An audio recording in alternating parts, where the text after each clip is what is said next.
Right, getting flywheels off. Relatively simple, but can be a nightmare if you haven't got the right tools. We don't like to use a chain wrench, or I've seen people use big Stilsons.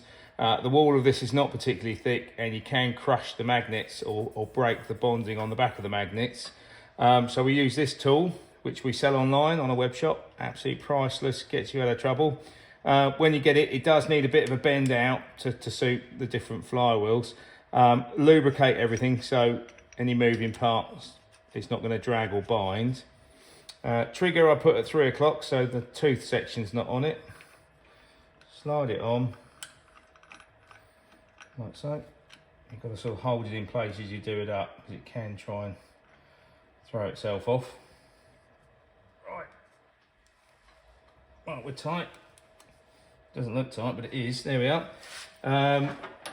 Normal 14mm socket and ratchet. It's normal right hand thread, so we've got to go anti-clock to undo it. Now they can be really tight. That one's not too bad. If you can't move it, you're gonna have to put some heat on it, on the nut only. Just a very local heat just around it, avoiding any of the magnets because that will destroy them. Because you want to free off the Loctite. So when it's off,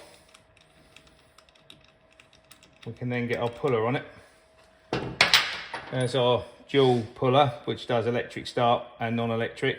So it's really important, grease the end of it and the thread and everything so it moves freely, and so it slips easily on the end of the nose of the crank.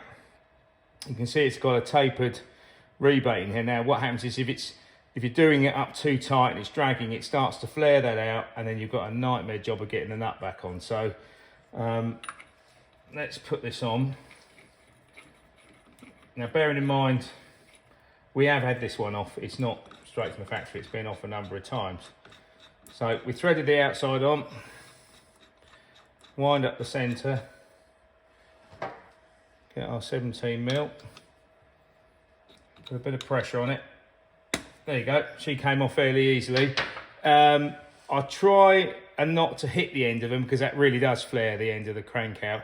It's just to keep going in, a little bit of pressure, backing off, going in a little bit of pressure. If it won't move, we have to introduce a little bit of heat around there, and that normally lets them off. So that's the flywheel off. I'm going to lay it back on straight away because we're going to do it, tighten it back up. So line up your keyway.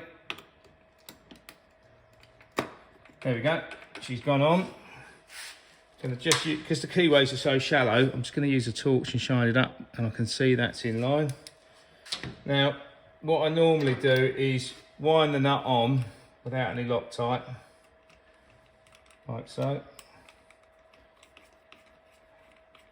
And if you do burr the end of it over, you can carefully grind the first 2 threads off, and that does help trying to get your nut back on, or use a thread file.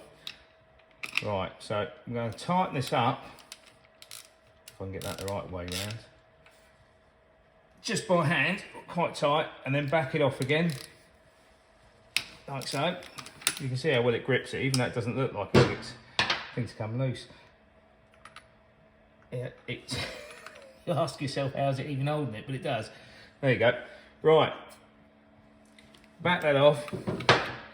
We're going to introduce a bit of Loctite onto the thread. You don't need a massive amount. I'm not going to put it on in this instant because we're working on this engine.